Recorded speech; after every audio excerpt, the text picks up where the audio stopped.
Latanya, and I'll be playing the role of graduate clinician. I'm Ashley, and I will be playing the role of a concerned parent. We'll be talking about 5 language components: phonology, semantics, pragmatics, morphology, and syntax for 4 and 5-year-olds.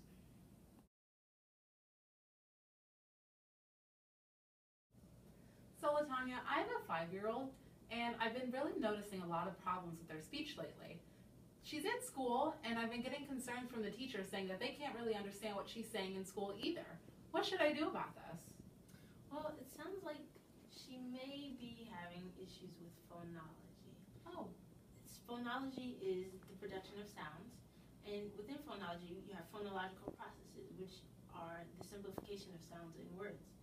Does your child say things like B, P, D, or T for letters or sounds like SZ, FV, TH, H, or SH? For instance, tear for chair or taupe for soap? Oh yeah, she does things like that all the time. Okay. How old is she? 5. She's 5? Okay. At the age of 4, we expect that the process called stopping would usually no longer be in use. However, it may go to the age of 5 in some cases. Does your child also say things like lizard instead of lizard? Oh yeah, all the time. Okay, well this is a normal process to have at the age of 5, but it should disappear around the age that your child is. Does your child say the syllable with the least amount of stress, for instance, mato for tomato? Occasionally, yeah. Okay, well that also is anticipated to disappear between the ages of 4 and 5. So it sounds like your child is developing typically to me.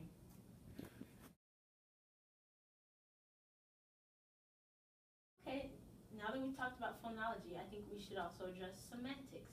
Semantics is the meaning of words and sentences. Between the ages of 4 and 5, there should be an increase in the vocabulary that your child understands and uses. Your child will also begin to develop the understanding of written language. By the age of 4, did your child name groups, functions of common objects, and where to find those objects? Yeah, she's pretty good at things like that. Okay, good. Was your child also able to identify similarities, differences, and things that go together? Yeah. Okay. Okay, your daughter's 5 years old. So at this age, we anticipate that she'd be able to name a greater quantity of more complex categories. For instance, pets or transportation.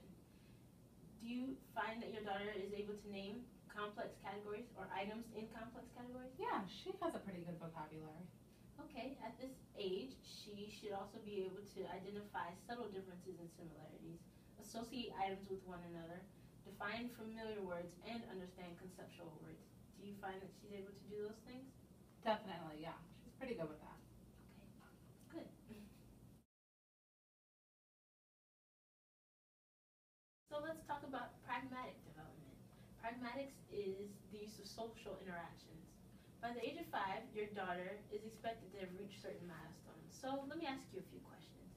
Does she modify language, like using baby talk when speaking to a younger listener, or trying to use clear speech when speaking to an adult? Yeah. Yeah, she normally does. Okay. Does she follow conversational rules such as turn taking, staying on topic, and rephrasing when misunderstood? Yeah, she's really good with that. Okay, good. And at this age, a child may begin to tell jokes and riddles. Does she do that? She tries. Okay, okay. Nobody said they had to be good at it. So, at the age of 5, if your child didn't maintain conversational skills, such as taking turns or saying the appropriate thing in conversation, if she didn't understand nonverbal signals and she wasn't able to tell stories in an organized way, I would think that there's cause for concern. But since your daughter does not display those characteristics, I think it sounds like she's on track. If I start to notice problems, where could I get more information for that? You can consult your pediatrician or your child's teacher, and they could refer you to a speech language pathologist. Oh, okay. Perfect. Okay, let's talk about morphology. Morphology is the addition to words that changes a word's meaning. At this age, your daughter should begin using to-be verbs, past tense verbs like run and ran, irregular plurals like wolves. She should begin using comparative and relational words like smaller, nicer, heavier. And she should understand those words when they're spoken to her. Okay, let's talk about syntax. Syntax is the arrangement of words in sentences. So at the age of 5, we expect that your daughter would be using 4 to 5 words to form phrases and sentences. And we also expect that she'll be able to ask questions other than single word why questions. She'll be able to include indefinite forms of words like nobody, no one, none, and nothing in negations. Hopefully you found this information to be useful. If you have any more questions, you can contact your child's pediatrician, their teacher, and they can refer you to a speech language pathologist. Yeah, definitely. Thank you so much. I learned a lot about my child's language. You're welcome. Now, here's a quick review.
Thanks for watching.